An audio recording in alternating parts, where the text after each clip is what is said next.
Hi students, how are you? मस्त बेटा, आज पढ़ेंगे एलसीआर सर्किट या कह लो एलसीआर परिपथ, और उसी के साथ साथ सीखेंगे एलसीआर परिपथ में प्रतिबाधा के लिए सूत्र का निगमन या प्रतिबाधा किसे कहते हैं। एवरीथिंग पढ़ेंगे एलसीआर से रिलेटिव। अब समझ लो बेटा, एलसीआर परिपथ आपके लिए बहुत ज़्यादा इंपॉर्टेंट है क्योंकि ये एग्जाम में बनता है।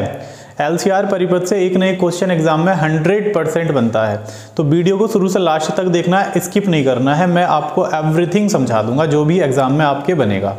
और फाइनली हम ये भी सीखेंगे कि एलसीआर परिपथ का यूज कहाँ किया जाता है और क्यों किया जाता है। ठीक है, तो अपने इस टॉपिक को शुरू करते हैं। तो टाइटल है एलसीआर सर्किट में प्रतिबाधा का निगमन। सबसे पहले हम समझेंगे कि एलसीआर क्या है। बेटा, एल है लूप, लूप माने कुंडली। सी है कैपेसिटर, कैपेसिटर मीन्स होता है संधारित्र, और R4 है रेजिस्टेंस, और रेजिस्टेंस मीन्स होता है प्रतिरोध। और जब LCR यानी कि लूप को, कैपेसिटर को, रेजिस्टेंस को एक श्रेणी क्रम में जोड़ दिया जाता है तो जो सर्किट बनता है उस सर्किट को कहते हैं LCR सर्किट। सिंपल, चलो बना लेते हैं इस डायग्राम को। तो सबसे पहले हम जो L सर्किट होता है उसे बेटा स्प्रिंग के जैसा, मतलब तार के लपेटे होते हैं उसमें, स्प्रिंग जैसा सिंबल होता है लूप के लिए। उसके बाद C मतलब कैपेसिटर, तो कैपेसिटर का सिंबल होता है टू स्टिक लाइक दिस। इस तरह से दो छड़ें होती हैं, दो चालक प्लेटें होती हैं, पॉजिटिव और नेगेटिव। तो ये सिंबल होता है कैपेसिटर का C का। आफ्टर दैट ये जिग जैग करके जो चल रहा है, टेढ़ा बेड़ा, ये टिक जैग, इसको दर्शाते हैं R से। तो प्रतिरोध का जो सिंबल होता है वो इस तरह से होता है। अब हम इसको क्या करेंगे, एक विद्युत स्रोत से, AC विद्युत स्रोत से अल्टरनेटिंग करंट स्रोत से जोड़ देंगे, और अल्टरनेटिंग करंट का सिंबल होता है लाइक दिस। तो ये AC का सिंबल होता है बेटा अल्टरनेटिंग करंट का। यहाँ से विभव प्राप्त होगा और V बराबर होता है V0 sin ओमेगा t इन AC। ठीक, अब ये जो विभव है, ये विभव कहाँ तक जाएगा? लूप में भी जाएगा, कैपेसिटर में भी जाएगा, रेजिस्टेंस में भी जाएगा। तो लूप के सिरों पर जो विभव जाएगा उसे दर्शाएंगे VL से। किस तरह दर्शाएंगे बेटा? VL से। लूप के अंदर जितने भी वोल्टेज खपत होंगे उसे VL से दर्शाएंगे। कैपेसिटर में जो विभव पात होगा उसे दर्शाएंगे VC से। कैपेसिटर में जो वोल्टेज जाएंगे उसे VC से दर्शाएंगे, और रेजिस्टेंस में जो वोल्टेज जाएंगे उसे दर्शाएंगे VR से। Any problem? No problem. तो इस तरह से हम डायग्राम को ड्रा कर लेंगे। तो ये LCR सर्किट बन चुका है। अब हमें पता होना चाहिए कि यार VL बराबर क्या होता है, VC बराबर क्या होता है, और VR बराबर क्या होता है, या फिर इनकी डेफिनेशन के L क्या है, C क्या है और R क्या है। तो बेटा दिस टाइम, इस समय LCR तीनों में ही विद्युत धारा खपत होगी या विद्युत धारा के मार्ग में रुकावट आएगी। तो जब हम यहाँ से AC स्रोत से विद्युत धारा को प्रवाहित करेंगे LCR सर्किट में, तो L में भी एक प्रतिरोध उत्पन्न होगा, C में भी एक प्रतिरोध उत्पन्न होगा, और R तो है ही प्रतिरोध, इसमें भी प्रतिरोध उत्पन्न होगा। इस प्रतिरोध को हम कहते हैं प्रतिघात। इस प्रतिरोध को, जो LCR सर्किट में रुकावट उत्पन्न होगी विद्युत धारा के मार्ग में, repeat again, listen to me carefully. जब LCR सर्किट में विद्युत धारा प्रवाहित करते हैं तो विद्युत धारा के मार्ग में 3 जगह ज़्यादा रुकावट आती है। जब LCR परिपथ में विद्युत धारा को प्रवाहित करेंगे तो LCR परिपथ में LCR तीनों में विद्युत धारा के मार्ग में रुकावट उत्पन्न होगी, और उस रुकावट को कहते हैं प्रतिघात। ठीक, अलग अलग सर्किट के लिए अलग अलग प्रतिघात को मतलब अलग अलग प्रतिघात नाम दिया गया है। जैसे L सर्किट में अगर विद्युत धारा के मार्ग में रुकावट आती है तो उसे कहते हैं प्रेरकीय प्रतिघात। अगर C सर्किट में विद्युत धारा के मार्ग में रुकावट आती है तो उसे कहते हैं धारितीय प्रतिघात। और अगर R सर्किट में विद्युत धारा के मार्ग में रुकावट आती है तो उसे कहते हैं प्रतिरोधीय प्रतिघात। ठीक, इस बात को हम लिख लेते हैं। ठीक, मैं लिख देता हूँ यहाँ पर, शॉर्टकट में लिखेंगे, लूप में प्रवाहित विद्युत धारा के मार्ग में, मार्ग माने रास्ता, मार्ग में उत्पन्न रुकावट को लूप में यानी कि कुंडली में प्रवाहित विद्युत धारा के मार्ग में उत्पन्न रुकावट को प्रेरकीय प्रतिघात कहते हैं। प्रेरकीय प्रतिघात कहते हैं। है रुकावट बेटा, नाम स्पेशल है प्रेरकीय प्रतिघात, और किससे दर्शाते हैं? XL से दर्शाते हैं। सिंपल। इस बात को आप याद रखेंगे कि लूप में प्रवाहित विद्युत धारा के मार्ग में उत्पन्न रुकावट को प्रेरकीय प्रतिघात यानी कि XL कहते हैं। सिमिलर कैपेसिटर या कह लो संधारित्र, तो संधारित्र में प्रवाहित विद्युत धारा के मार्ग में उत्पन्न रुकावट को धारितीय प्रतिघात कहते हैं बेटा। क्या कहते हैं? धारितीय प्रतिघात। और किससे दर्शाते हैं? XC से दर्शाते हैं। ठीक। सिमिलर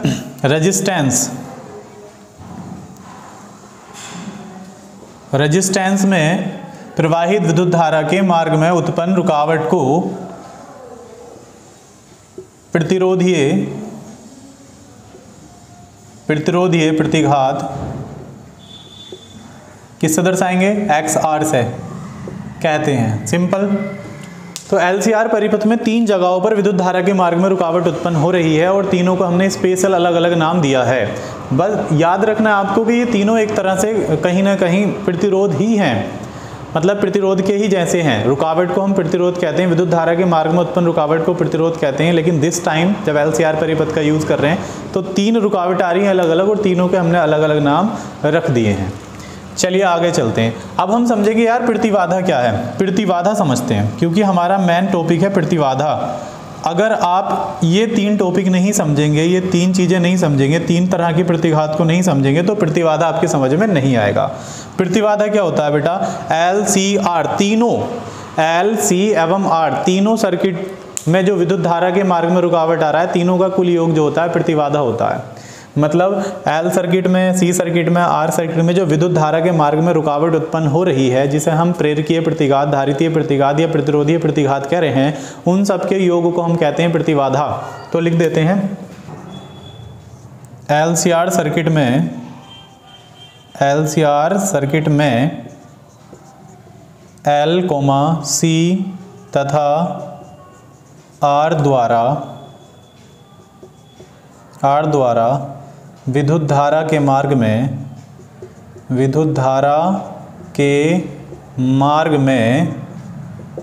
उत्पन्न कुल परिणामी रुकावट को प्रतिबाधा कहते हैं बेटा। प्रतिबाधा कहते हैं। सिंपल। और बेटा किस तरह से आते हैं? इसे जेड से दर्शाते हैं, दर्शाते हैं। सभी रुकावट हैं बेटा, सभी रुकावट हैं। जो L में रुकावट है उसे XL से दर्शा रहे हैं, जो C में रुकावट है उसे XC से दर्शा रहे हैं, और जो R में रुकावट है उसे XR से दर्शा रहे हैं, और तीनों की रुकावट को जोड़ जाड़ कर Z से दर्शा रहे हैं, और Z को कहते हैं प्रतिबाधा। सिंपल। मैं अगेन रिपीट कर देता हूँ। LCR सर्किट में L, C मतलब लूप, कैपेसिटर तथा रेजिस्टेंस द्वारा विद्युत धारा के मार्ग में उत्पन्न कुल परिणामी रुकावट को प्रतिबाधा कहते हैं, और इसे Z से दर्शाते हैं। आई होप समझ में आया होगा। बहुत ही ईजी वे में मैंने एक्सप्लेन किया है। अब हमें कुछ चीज़ें और समझनी है।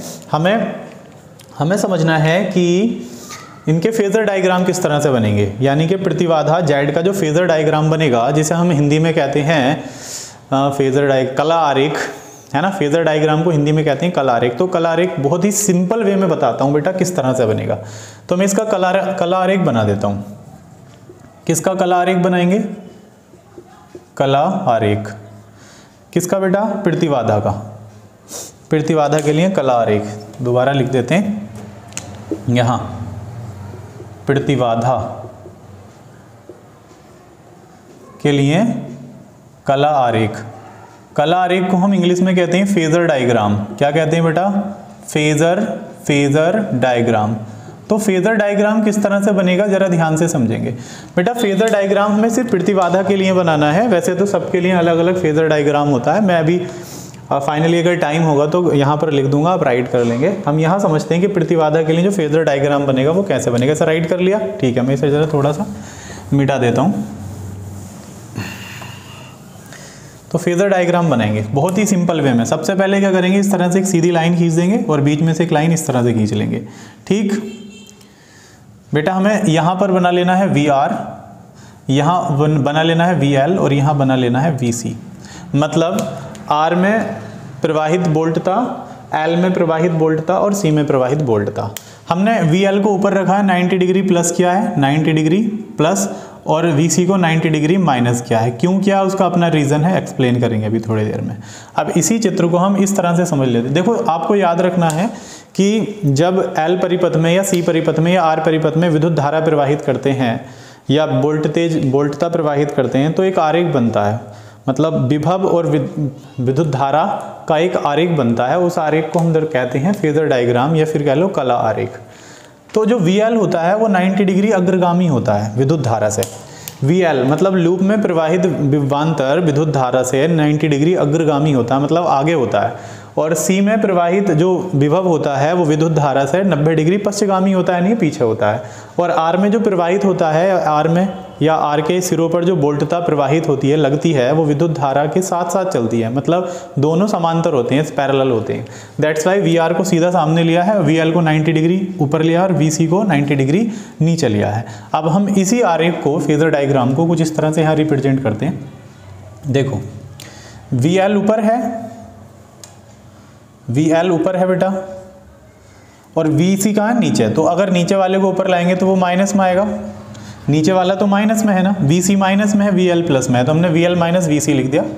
सीधी लाइन खींचेंगे और इस अक्ष पर VR है, VR को लिख देंगे और यहाँ से एक परिणामी वोल्टता लेंगे जिसे V0 से दर्शाएंगे। इतना आपको याद रखना है। ये जो VC था जिसे हम VL के साथ लिखेंगे माइनस में, क्योंकि इसकी वैल्यू माइनस में 90 डिग्री पश्चगामी है, पीछे है, तो VL माइनस VC लिख देंगे। VR सामने ही लिखना है और परिणामी विभव लिखना है, V0 को एरो लगाकर बीच में से निकालेंगे। यहाँ जो एंगल बनता है वो आपको पता है ओमेगा टी बनता है, ओमेगा टी, और ओमेगा टी से 90 डिग्री ज़्यादा होता है क्या VL, और 90 डिग्री कम होता है क्या VC। तो इस तरह से लाइन खींचोगे तो वही बात बनेगी, 90 डिग्री का एंगल बनेगा। तो हमने इसको इस तरह से टर्न कर दिया है। अब ये जो हमने सीधी लाइन खींची, जैसे हम लंब बोल सकते हैं, ये लंब है हमारा, ये ऊंचाई कह लो लंब है, तो इसे अगर यहाँ से ड्रा करें तो सेम सिचुएशन होगी, मतलब ये लंब और ये लंब इक्वल होगा। अब यहाँ पर एक ट्राइंगल बन गया, जिसे हम कह रहे हैं एक ट्राइंगल बन गया, और यहाँ पर हम पाइथागोरस प्रमेय का यूज़ कर सकते हैं। एक त्रिभुज बन गया है, इस तरह से एक त्रिभुज का निर्माण हो गया। ये वाली लाइन को आप यहाँ मान सकते हैं, ये दोनों लाइनें क्या सिमिलर है, मतलब लंब VL माइनस VC, तो ये लंब भी VL माइनस VC रहेगा। ये कण रहने वाला है, इस कण को हमने V0 से दर्शाया, और ये आधार है, आधार को किससे दर्शाया, VR से। अब हमारे लिए बहुत ईजी होगा प्रतिबाधा के लिए सूत्र का निगमन करना, ठीक है। प्रतिबाधा को हमने हिंदी में समझ लिया कि प्रतिबाधा होती क्या है, L C R, तीनों के मार्ग में जो विद्युत धारा द्वारा रुकावट उत्पन्न, विद्युत धारा के मार्ग में जो तीनों रुकावट उत्पन्न करते हैं, तो उस टोटल रुकावट को कहते हैं प्रतिबाधा, यू नो। अब इसे हम सोल्व कर लेते हैं, हम लगाएंगे पाइथागोरस प्रमेय। पहले इस आरेख को ध्यान से समझना, आपको क्या करना है, सीधी लाइन खींचनी है, बीच में से एक लाइन लेनी है, VR लेना, ऊपर VL लेना, नीचे VC। क्योंकि VL मतलब लूप में जो वोल्टता होती है वो विद्युत धारा से 90 डिग्री अग्रगामी होती है, अगर कला आरेख या फेजर डायग्राम खींचते हैं तो। और जो कैपेसिटर में वोल्टता होती है वो विद्युत धारा से 90 डिग्री पश्चगामी होती है, और प्रतिरोध में विद्युत धारा के साथ साथ वोल्टता चलती है। दैट्स वाई हमने इसको इस तरह से बना लिया है। VC नीचे है माइनस में, इसलिए VL के साथ VC लगा देंगे माइनस में, और VR सामने ही रहेगा, और परिणामी विभव हम बीच में से एक सीधी लाइन खींच देंगे V0। ये जो लाइन है इस लाइन के बराबर ही हमने इस लाइन को ऐसे सीधे सीधे मतलब लंब के रूप में राइट कर दिया है। अब हम लगाएंगे पाइथागोरस प्रमेय। हम लिखेंगे अकॉर्डिंग टू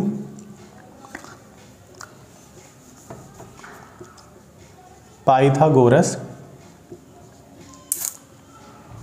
प्रमेय द्वारा, पाइथागोरस प्रमेय द्वारा। अब बेटा पाइथागोरस प्रमेय बिल्कुल इजी है, फॉर्मूला होता है इसका कण स्क्वायर बराबर लंब स्क्वायर प्लस आधार स्क्वायर। मैथ्स वाले बच्चे बहुत अच्छे से जानते हैं कि पाइथागोरस प्रमेय क्या होती है, कण स्क्वायर बराबर लंब स्क्वायर प्लस आधार स्क्वायर। तो कण क्या है बेटे, कण है सबसे बड़ी भुजा, कण है V0, तो हम लिख देंगे V0 का स्क्वायर। लंब क्या है, लंब ये है सीधी सीधी लाइन VL माइनस VC, तो ये लंब है हमारा, सिमिलर है दोनों लंब, तो VL माइनस VC का स्क्वायर कर देंगे, VL माइनस VC का होल स्क्वायर। ठीक, आराम से समझेंगे, इस तरह से आपको करके आना है, ठीक है। VL माइनस VC का स्क्वायर प्लस ले लेंगे, फिर क्या आधार, आधार का स्क्वायर। तो आधार क्या है हमारे पास, देखो बेटा आधार दिख गया ना, आधार है हमारे पास VR, तो VR का स्क्वायर। ठीक, अब हमें एक बात याद रखनी है कि बेटा विभव बराबर होता है into R according to Ohm's law. Ohm के नियम अनुसार किसी चालक के सिरों पर उत्पन्न विभवांतर चालक में प्रवाहित होने वाली विद्युत धारा तथा रुकावट के गुणनफल के बराबर होता है, और यहाँ रुकावट अलग अलग हैं। दैट्स वाई फॉर्मूले भी अलग अलग होने वाले हैं। मैं यहाँ एक्सप्लेन कर देता हूँ बेटा। अगर V0 की बात करेंगे, वी नोट, तो वी नोट क्या है? कुल परिणामी विभव है, जो हमने बीच में से सीधी लाइन खींची है वी नोट, ये कुल परिणामी विभव है। और कुल परिणामी विभव का फॉर्मूला होगा आई नोट इंटू जेड, क्योंकि कुल परिणामी विद्युत धारा में विद्युत धारा के मार्ग में रुकावट क्या है? जेड है। विद्युत धारा गुणा रुकावट बेटा अकॉर्डिंग टू ओम्स लॉ, दोबारा रिपीट कर देता हूं, किसी चालक के सिरों पर उत्पन्न विभवांतर चालक में प्रवाहित होने वाली धारा तथा रुकावट के गुणनफल के बराबर होता है। तो टोटल रुकावट क्या है? तीनों में टोटल रुकावट है जेड। ठीक, तो वी नोट बराबर हो जाएगा आई नोट जेड। अब देखेंगे वी एल, तो बेटे वी एल बराबर क्या होगा? आई नोट, और वी एल में जो रुकावट है उसे हमने किससे दर्शाया है? वी एल में एक्स एल से, एक्स एल। अच्छा वी सी, तो वी सी बराबर भी होगा आई नोट एक्स सी, क्योंकि कैपेसिटर में जो रुकावट उत्पन्न हो रही है जिसे हम धारितीय प्रतिघात कह रहे हैं उसे एक्स सी से दर्शाते हैं, ठीक है। और जो लूप में रुकावट उत्पन्न हो रही है जिसे हम कहते हैं प्रेरकीय प्रतिघात, उसे एक्स एल से दर्शा रहे हैं। क्लियर? तो फॉर्मूला बिल्कुल ओम के नियम के अनुसार है, विभव बराबर इंटू रुकावट, विभव बराबर आई इंटू रुकावट, विभव बराबर आई इंटू रुकावट। एक्स एल किसकी रुकावट है? लूप की रुकावट है। और एक्स सी किसकी है? कैपेसिटर की रुकावट है। और जेड किसकी है? तीनों की रुकावट है। तो हम ये वाली वैल्यू यहाँ पर ऐड कर देते हैं, लिख देते हैं। तो वी नोट की जगह लिखेंगे आई नोट जेड का होल स्क्वायर। वी एल के स्थान पर हमें क्या लिखना है? I naught into X L का whole square, minus V C के स्थान पर क्या लिखना है हमें? I naught into X C का whole square, plus V R के स्थान पर क्या लिखना है हमें? वी आर बराबर तो आप जानते हैं सब I naught R, I naught R का होल स्क्वायर। डायरेक्टली ओम का नियम यूज कर लेंगे, वी बराबर इंटू आर। अब देखो आई नोट कॉमन है सब में, तो हम आई नोट को कैंसिल कर देंगे। आई नोट कॉमन है सब में, तो आई नोट स्क्वायर बाहर ले लेते हैं, क्या बचेगा? जेड स्क्वायर बराबर, या आई नोट स्क्वायर बाहर आ जाएगा, तो अंदर क्या बचेगा? X L square minus X C square plus R square, ये बचेगा। अब आई स्क्वायर से आई नोट स्क्वायर कट जाएगा, आई नोट स्क्वायर से आई नोट का स्क्वायर कैंसिल हो जाएगा। जेड स्क्वायर बराबर क्या बचेगा? X L minus X C को एक साथ लिख दो, X L minus X C दोनों का होल स्क्वायर, और प्लस क्या है? R square. ठीक, अब ये जो वर्ग इधर रूट बन जाएगा, तो हम लिख देंगे जेड बराबर, आर को पहले लिख दो R square plus X L minus X C का होल स्क्वायर, और ये इधर का जो वर्ग है वो इधर क्या बन जाएगा? रूट बन जाएगा। तो इस तरह से हम जेड यानी कि प्रतिबाधा के लिए सूत्र का निगमन कर लेंगे। ये प्रतिबाधा के लिए सूत्र का निगमन है। अब यहाँ पर एक सिचुएशन क्रिएट हो सकती है, सिचुएशन होगी बेटे, सिचुएशन को हम जानते हैं। वो सिचुएशन क्या होती है? एक्सएल और एक्सी बराबर हो सकते हैं, है ना। जब एक्सएल और एक्सी बराबर हो जाते हैं तो वहाँ पर अनुनाद की स्थिति आ जाती है, अनुनाद आवृत्ति की स्थिति आ जाती है। जैसे मैं यहाँ पर लिख देता हूँ, यदि एक्सएल व एक्स सी बराबर हो, क्या हो? बराबर, तो इसे हम ऐसे लिख सकते हैं, यदि एक्स एल बराबर हो एक्स सी, इसे कहते हैं बेटे अनुनाद की स्थिति। अनुनाद की स्थिति, अनुनाद क्या होता है समझाऊंगा। अनुनाद माने होता है जब दो फ्रीक्वेंसी का मान जो है आपस में बराबर हो जाता है तो उसे अनुनाद स्थिति कहते हैं। तो दो फ्रीक्वेंसी, दो आवृत्तियों का मान आपस में बराबर हो जाएगा तो उसे क्या कहते हैं? अनुनाद कहते हैं। और जब दो फ्रीक्वेंसी आपस में बराबर होती हैं तो विद्युत धारा का मान बढ़ जाता है, मतलब रेजिस्टेंस खत्म, रुकावट खत्म हो जाती है। एक्स एल बराबर एक्स सी हो जाएगा। तो इस स्थिति में क्या होगा? जेड बराबर हो जाएगा R square plus X L के स्थान पर क्या लिखना है? एक्स एल लिख दो, और माइनस एक्स सी, तो एक्स सी बराबर एक्स एल है, या तो दोनों को एक्स एल लिखेंगे या दोनों को एक्स सी, क्योंकि एक्स एल बराबर एक्स सी हो जाता है। एक्स एल और एक्स सी बराबर हो जाते हैं आपस में। अब बराबर होकर घट जाएंगे, ये घट गए तो क्या बचेगा? सिर्फ आर का स्क्वायर बचेगा, क्योंकि ये तो घट गए, जीरो आएगा, जीरो का तो कोई वर्ग ही नहीं है। अब यहाँ वर्ग से रूट कट जाएगा तो जेड बराबर आर हो जाएगा। तो बेटे जेड बराबर आर कब होता है? जब लूप में उत्पन्न होने वाली रुकावट और कैपेसिटर में उत्पन्न होने वाली रुकावट यानी कि एक्सएल और एक्स सी इक्वल हो जाते हैं। अनुनाद की स्थिति में जेड और आर दोनों बराबर रहते हैं। ये बात भी आपको याद रखनी है। ठीक, अब मैं आपको अनुनाद आवृत्ति के बारे में एक्सप्लेन करता हूँ। इसे राइट कर लो, कर लिया? ठीक है, अनुनाद आवृत्ति समझते हैं कि अनुनाद आवृत्ति क्या होती है। अनुनाद आवृत्ति को समझते हैं। अनुनाद आवृत्ति, वैसे हमारा टॉपिक नहीं है, कम्प्लीमेंट्री दे रहा हूँ आपको। अनुनाद आवृत्ति बहुत सिंपल है, आप इजीली समझ जाएंगे। अनुनाद आवृत्ति, तो अनुनाद आवृत्ति में क्या होता है बेटा? एक्स एल और एक्स सी बराबर हो जाते हैं। एक्स एल बराबर क्या होता है? याद रखना बेटा, एक्स एल बराबर होता है एल ओमेगा और एक्स सी बराबर होता है 1/c ओमेगा। एक्सएल बराबर एल ओमेगा और एक्स सी बराबर 1/c ओमेगा। अब बेटा ओमेगा की ओमेगा से, ओमेगा क्या है, ओमेगा होता है कोणीय आवृत्ति, एल लूप है, सी कैपेसिटर है, ओमेगा की ओमेगा से गुणा करेंगे ओमेगा स्क्वायर हो जाएगा, 1/एल सी के पास आ जाएगा तो एल सी हो जाएगा।